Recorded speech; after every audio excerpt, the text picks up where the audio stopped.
And it looked like the Cleveland Browns locker room is ready to turn on Kevin Stefanski a day before tomorrow's matchup against any coach, man. The biggest fear, I feel like, is your team turning on you in locker room drama. Well, I'm here to tell you, insiders and people that is close to the Cleveland Browns football team is letting it be known that is exactly the case that is boiling and brewing in the Cleveland Browns locker. Jimmy Haslam's decision to move on from Shedeur Sanders in the immediate aftermath of the quarterback's clash with Kevin Stefanski sent shockwaves through Cleveland and across the NFL. What looked like a promising partnership between a rising star and an established coach unraveled in full public view, and the trade only amplified the chaos. Instead of quieting the storm, Haslam's move raises bigger questions. Is this about protecting the franchise's image, or has the Browns owner just jeopardized the team's future by letting raw emotions dictate one of the most important roster decisions in recent memory? TV ratings for the Browns' preseason broadcast surged by nearly 30% the moment Shedeur Sanders stepped on the field, a clear indicator that his presence wasn't just about quarterback depth, it was a business engine. Trading him immediately after a public clash with Kevin Stefanski doesn't just remove a rookie from the roster, it strips the Browns of a draw that had already been quantifiable in dollars, eyeballs, and fan energy. Cleveland's depth chart now looks disjointed, with Sanders gone, veteran backups scrambling for reps, and Stefanski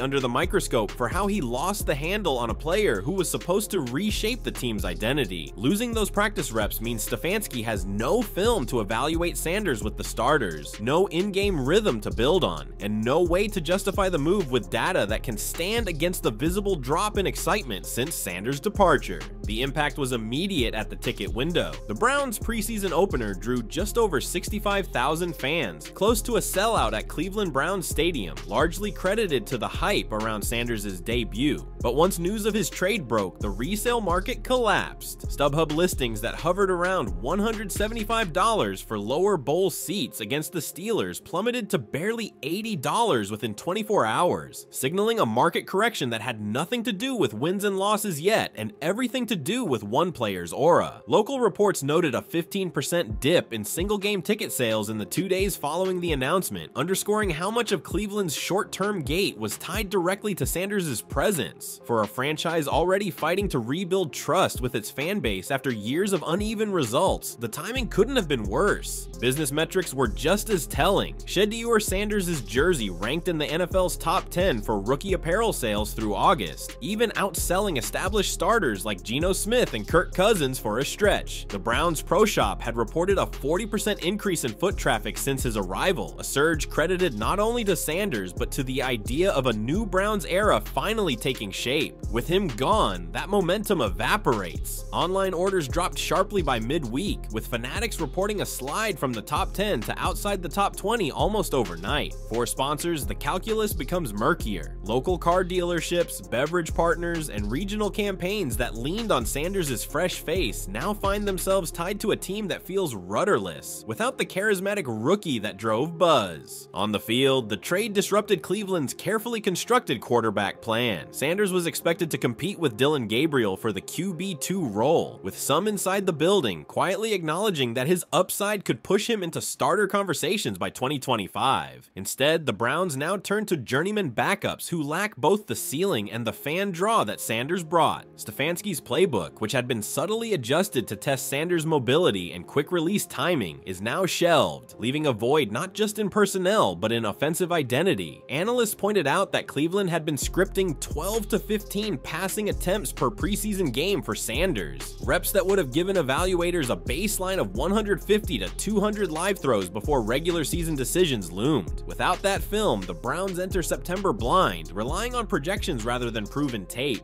Nationally, the fallout reverberated through broadcast planning and betting markets. ESPN and Fox had both earmarked Browns games as emerging storylines thanks to Sanders, a rookie with star lineage and a polarizing reputation. The trade diminishes those narratives, putting Cleveland back into the middle of the pack in terms of must-watch television. Sportsbooks also reacted, with one major betting operator reporting a 42% drop in Browns-related futures bets within 3 days of the announcement. Sanders had been one of the top 5 rookies by handle for individual individual player props, everything from passing yards to Rookie of the Year odds. And his removal from Cleveland wiped out an entire category of wagers that had been energizing the market. For Stefanski, the optics are brutal. Losing a high-profile rookie after a visible clash raises doubts about his ability to manage personalities, especially in a locker room that has endured its share of instability. Coaches often emphasize that trust is currency in the NFL, and once a young quarterback feels alienated, the ripple effect is difficult to contain. For Haslam, the trade reads as impulsive, a decision fueled by emotion rather than long-term vision. Owners are rarely judged on single moves, but when those moves impact measurable fan engagement and revenue streams, they quickly become defining moments. Sanders wasn't just a quarterback prospect, he was a case study in how one player can shift an entire franchise's trajectory before throwing a pass that mattered. The most glaring detail is that Cleveland traded away momentum at the very moment they had finally captured it. Preseason buzz doesn't always translate to regular season wins, but it does translate to business metrics, attendance spikes, local sponsorship activation, and national coverage. By trading Sanders after the Stefanski incident, Haslam essentially cut off that pipeline, leaving the Browns not just searching for a new identity, but scrambling to fill the void of relevance that Sanders provided. For a fan base that has waited decades for stability, the move will be judged not just in box scores, but in empty seats, falling ratings, and jerseys collecting dust. And in the unforgiving economy of the NFL, those numbers speak louder than any press conference explanation. Shedeur Sanders mattered to Cleveland in ways that stretched far beyond the stat sheet, and his abrupt trade after the Stefanski incident creates ripple effects that the Browns and the NFL feel right now. In terms of pure football, losing Sanders this early in his development means Cleveland forfeits valuable on-field reps in a year where every snap is currency. Quarterback growth is built on live action, not just film study, and Sanders had been positioned to log between 30 and 40 series across the preseason. That workload would have yielded close to 200 attempts against live defenses, data the coaching staff could use to track his progression on decision-making speed, intermediate accuracy, and pocket management. With him gone, those reps dissolve, and the Browns are left building their depth chart on projections and practice tape rather than live competition.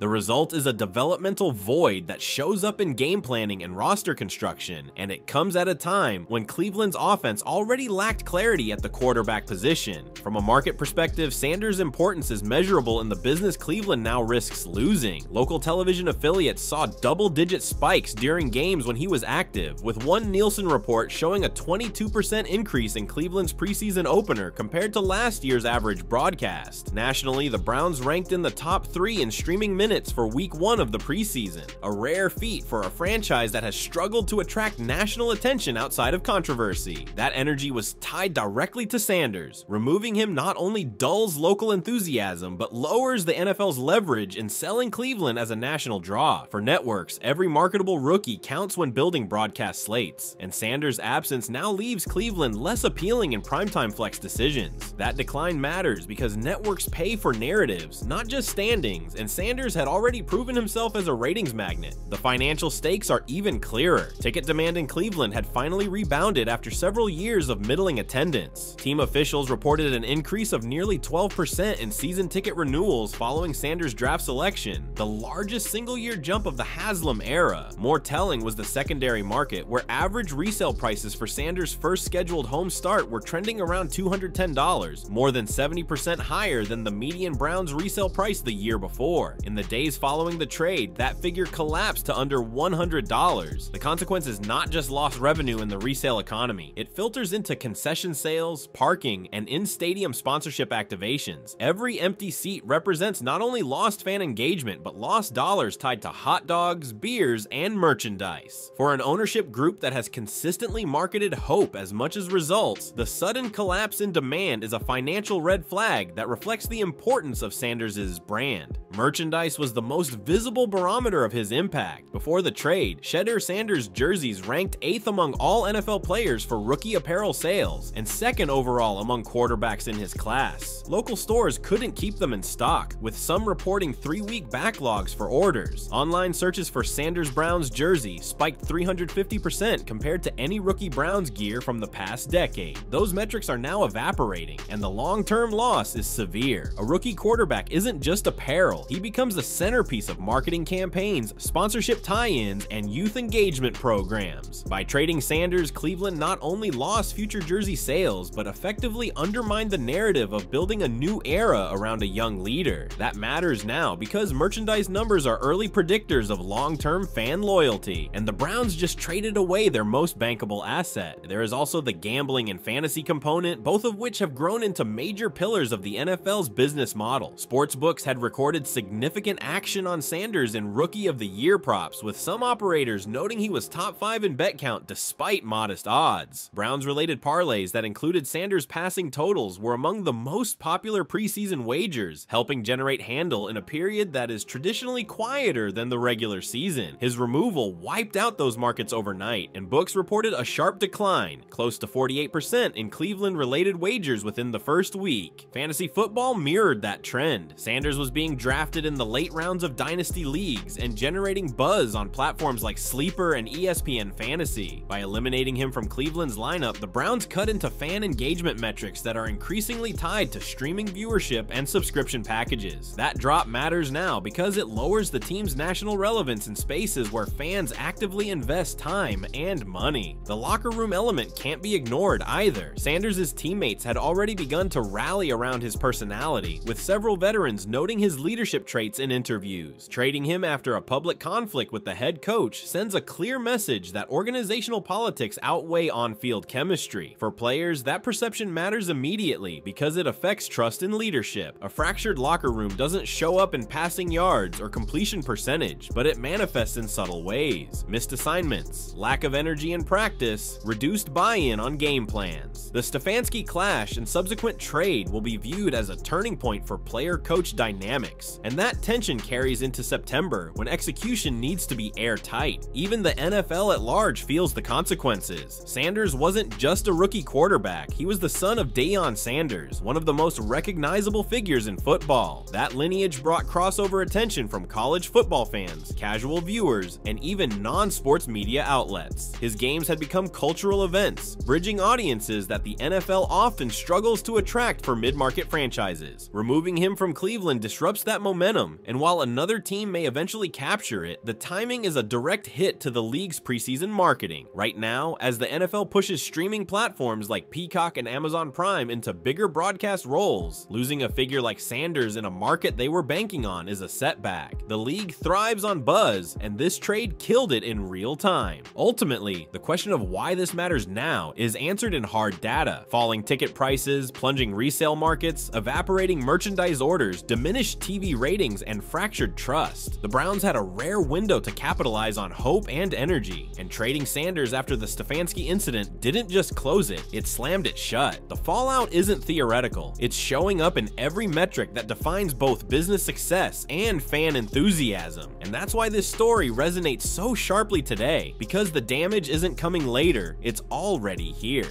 When you measure Shedeur Sanders' sudden trade against the history of rookie quarterbacks, the contrast is startling. Typically, franchises build around a young signal caller, not ship him away before he has logged meaningful snaps.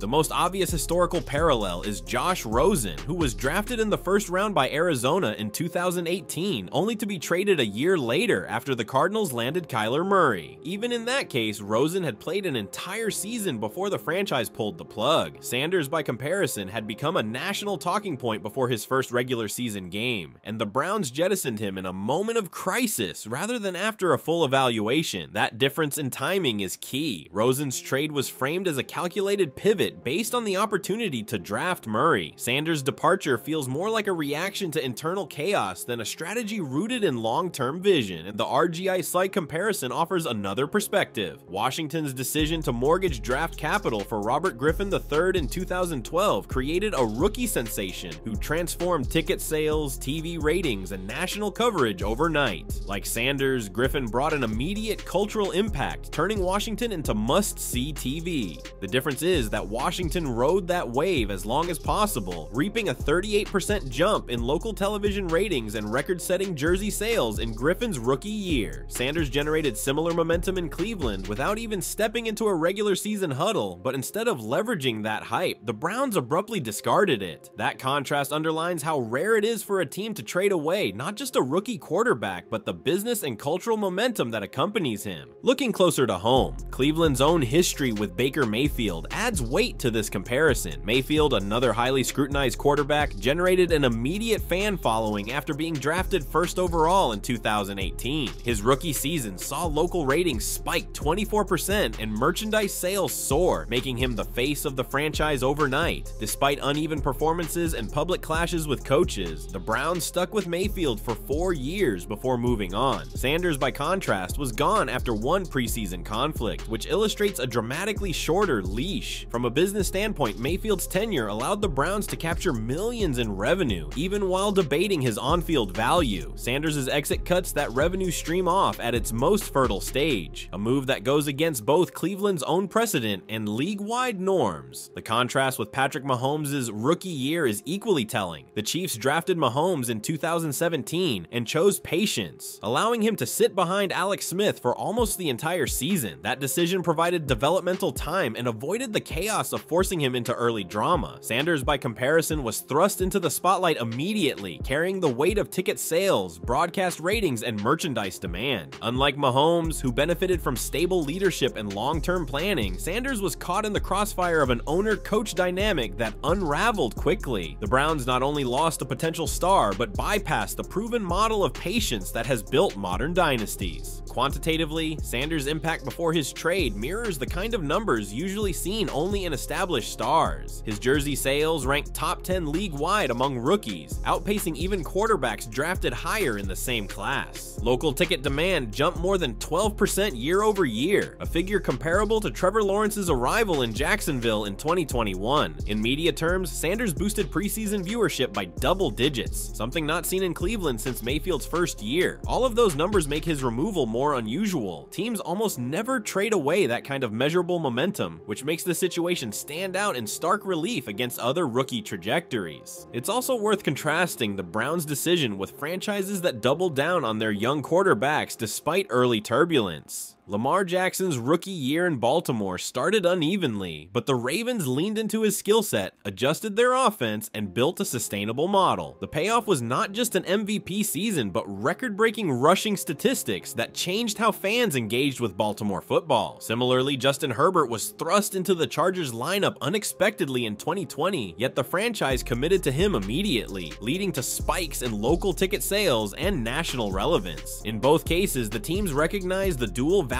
of on-field production and off-field business growth. Cleveland, on the other hand, abandoned that blueprint by letting Sanders go after a single public incident. The closest comp in terms of disruption might be Tim Tebow. Drafted in 2010 by Denver, Tebow drew enormous media attention and fan engagement, even if his skill set left coaches divided. Denver leaned into the chaos, selling out stadiums and generating some of the highest local TV ratings in franchise history. Tebow's playoff win over Pittsburgh remains one of the most watched wildcard games ever. Sanders' profile carried similar potential. Whether or not he was going to be an elite quarterback, his cultural draw was undeniable. Unlike Denver, which maximized Tebow's buzz, Cleveland voluntarily stepped away from it. That decision set Sanders apart as one of the rare cases where a team opted against capitalizing on hype that could be quantified in dollars and viewership. When you line up all of these comparisons, Rosen's quick exit, RG hype wave, Mayfield's extended leash, Mahomes' patient development, and Tebow's cultural frenzy, the Browns' move stands alone. Each historical case either stretched the hype to maximize value or at least allowed a proper evaluation before moving on. Cleveland's trade of Sanders after a public clash with Stefanski looks less like a football decision and more like an organizational implosion. Statistically, Sanders had already matched or exceeded the business impacts of those comps in terms of ratings, sales, and engagement, which makes the timing of his departure unprecedented. It's a contrast that that exposes the Browns' lack of long-term planning and highlights just how rare and damaging this move is in the modern NFL. The deeper you look into this trade, the more the business side of the NFL comes into focus, and the more Cleveland's decision begins to look like a self-inflicted wound. Start with merchandise, which is often the clearest early indicator of a rookie quarterback's drawing power. Before the trade, Shedeur Sanders jerseys had become a national bestseller, ranking in the top 10 across the league, and in some weeks edging out veterans who had established Pro Bowl resumes. The Browns' own team store reported a 40% increase in in-person sales traffic since his arrival, and Fanatics tracked an unprecedented spike in online searches tied directly to Sanders. That momentum collapsed almost instantly once the trade was announced, with the rookie's jersey sliding outside the top 20 by the end of the week. For a franchise that has long struggled to create league-wide relevance, Cleveland voluntarily gave up its most valuable marketing tool in years. Sponsorship implications tell an even sharper story. Regional partners had already begun integrating Sanders into campaigns, from automotive groups to beverage distributors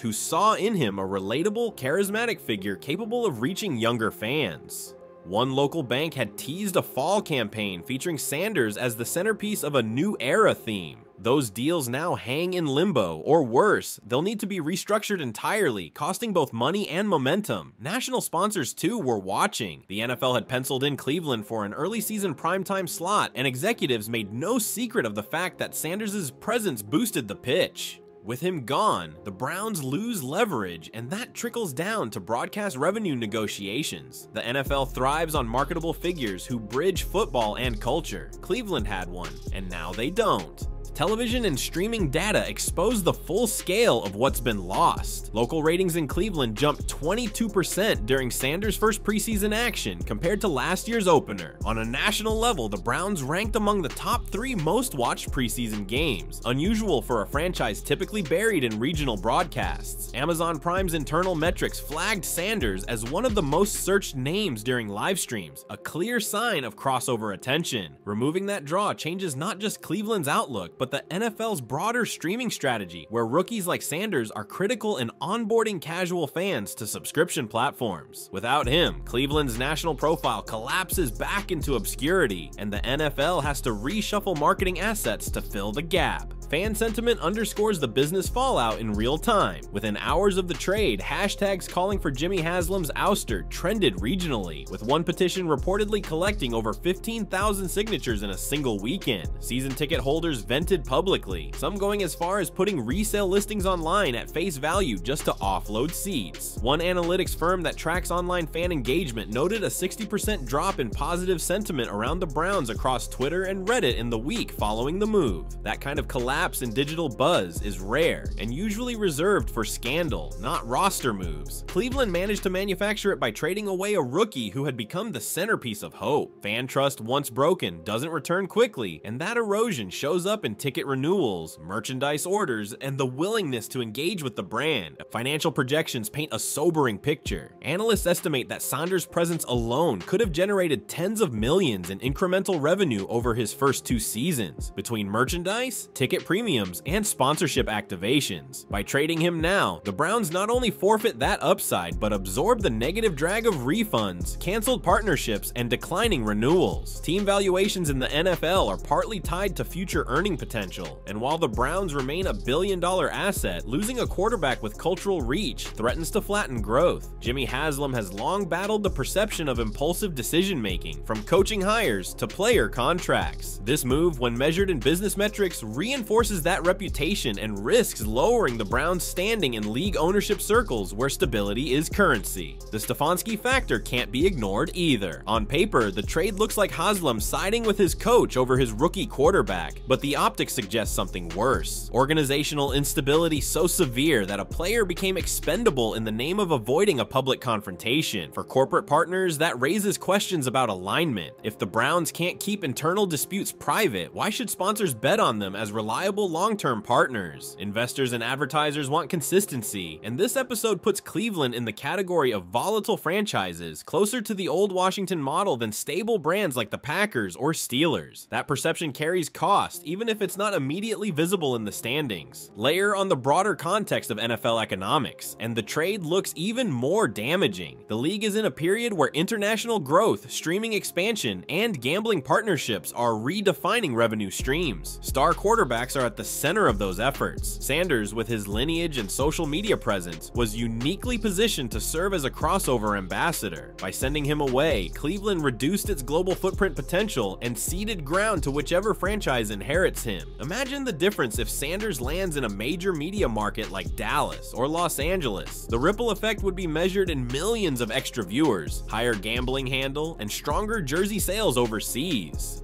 Cleveland essentially donated that upside to another franchise. In deeper context, this wasn't just a trade, it was a reset of Cleveland's trajectory in both football and business. Every metric that matters, ticket demand, merchandise, sponsorship, ratings, fan sentiment, was spiking upward. Now they're sliding backward. The Stefanski clash might have sparked the decision, but the collateral damage extends far beyond one sideline argument. Haslam's Browns gave away more than a quarterback. They gave away momentum, trust, and revenue. In a league where perception is profit, the Browns traded away their best story before it even had the chance to be written. Projecting forward, the implications of Jimmy Haslam trading Shedeur Sanders so abruptly after the clash with Kevin Stefanski stretch across every dimension of the Browns' future. Start with Stefanski himself, whose job security is now directly tethered to the fallout. Coaches survive in the NFL by proving they can maximize talent, manage personalities, and steady the ship when controversy hits.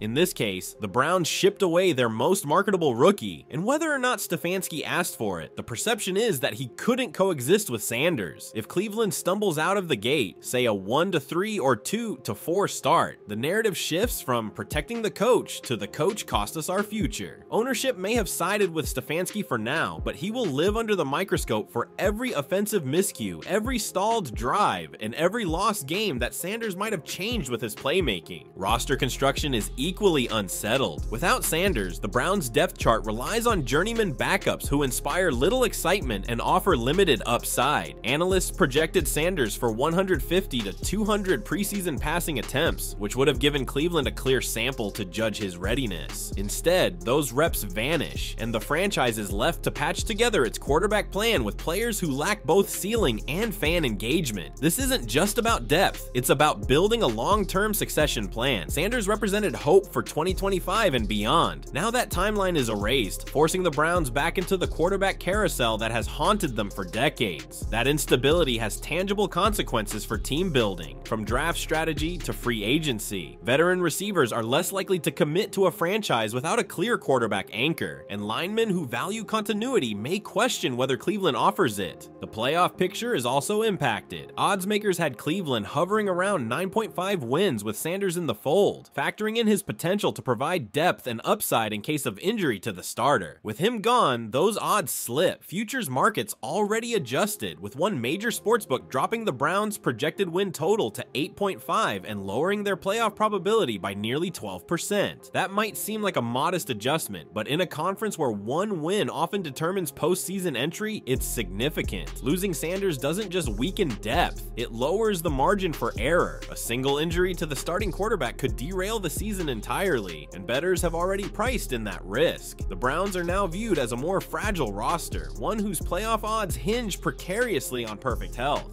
From a business perspective, the future implications may be even more severe. Jersey sales that once promised steady growth are now declining, and those losses compound over time. Merchandise trends are predictive of long-term fan loyalty. Kids who buy a rookie's jersey are the ones who grow up rooting for him through highs and lows. By eliminating Sanders from the equation, Cleveland risks losing a generation of potential new fans. Sponsorship deals tied to Sanders will be either canceled or renegotiated, weakening the Browns' position in the corporate market. Season ticket renewals, which jumped 12% after his draft, will face a harder sell next offseason if the team's record falters and there's no exciting young face to market. In financial terms, analysts estimate the Browns gave away tens of millions in future revenue potential, a deficit that will only grow if Sanders thrives in another market. National Additionally, the NFL also faces implications tied to broadcast strategy. Sanders had already emerged as a ratings boost, with preseason viewership spiking 22% in Cleveland's opener compared to last year. Networks and streaming platforms had penciled in Sanders as part of their storytelling arsenal, a rookie who brought both pedigree and intrigue. Now, those assets shift to whatever team acquires him. If that team is a major market franchise like Dallas, New York, or Los Angeles, the league wins in terms of national ratings, but Cleveland becomes collateral damage. The Browns' schedule is now less appealing for primetime slots, reducing their exposure and, by extension, their value in the league's broader media negotiations. Future TV decisions will reflect this, with Cleveland likely losing opportunities to showcase itself on national stages. There's also the ripple effect of gambling and fantasy markets. Sanders was among the top 5 rookies in prop bet handle, driving engagement in an industry that the NFL increasingly relies on for revenue. By trading him, the Browns eliminated a key driver of fan engagement. Sportsbooks have already reported a 48% decline in Browns-related wagers, and fantasy platforms are seeing reduced interest in Cleveland players outside of the top tier. That matters long-term because fantasy and gambling are gateways for casual fans to become invested viewers. The Browns are now less relevant in both ecosystems, which translates to lower ratings and diminished digital engagement over time. Finally, the cultural implications can't be overstated. Sanders wasn't just another quarterback, he was the son of Deion Sanders, carrying with him crossover appeal that few rookies ever possess. His presence in Cleveland tied the franchise to a broader cultural conversation, drawing in viewers who might otherwise have ignored Browns football. By moving on so quickly, Cleveland surrendered that unique positioning. If Sanders thrives elsewhere, the narrative becomes brutal. The Browns had the most marketable rookie in years and traded him away over a sideline clash. That storyline will follow the franchise for years, reinforcing the perception of dysfunction that has dogged Cleveland for decades. For Haslam, the future risk is clear. If Sanders succeeds and Stefanski falters, this trade becomes the defining mistake of his ownership. Projecting forward then, the implications are sobering. The Browns face reduced playoff odds, weakened financial projections, diminished national relevance, and the looming risk of becoming a cautionary tale in NFL history. Sanders' departure doesn't just reshape this season, it reshapes the next decade. Cleveland may have thought it was removing a distraction, but in reality, it traded away its future. The Shedeur Sanders trade will be remembered as more than just a roster move. It will stand as a defining moment where ownership, coaching, and business collided in a way that reshaped the Browns' trajectory. Jimmy Haslam believed he was extinguishing a fire when he shipped Sanders out after the Stefanski clash, but what he actually did was throw gasoline on the broader perception that Cleveland cannot manage stability. Every metric that matters, attendance, ratings, merchandise, sponsorships, was trending upward with Sanders in town. By removing him, the Browns not only lost their most marketable figure, but also reignited doubts about whether this franchise truly understands how to sustain long-term success. For Kevin Stefanski, the pressure will now double. If his offense struggles, fans will point to Sanders as the symbol of squandered opportunity. For Haslam, this becomes the latest in a string of ownership decisions judged less by patience and more by impulse. And for the NFL, Sanders' departure reshuffles narratives, creating opportunities for another market while leaving Cleveland in the shadows. In the unforgiving world of pro football, perception is power, and right now the Browns look like a team that traded theirs away. The real debate moving forward isn't just about wins and losses, it's about vision. Did Cleveland make a bold move to protect its locker room, or did it sabotage its own future by discarding a player who had already proven himself to be a cultural and financial force? Was this about football, or was it about egos colliding in the wrong place at the wrong time? So here's the question for you. Was trading Shedeur Sanders a necessary reset to preserve the team's foundation, or the single biggest mistake of Haslam's tenure? And if Sanders thrives in another city, will Browns fans ever forgive an ownership group that let its brightest hope slip away?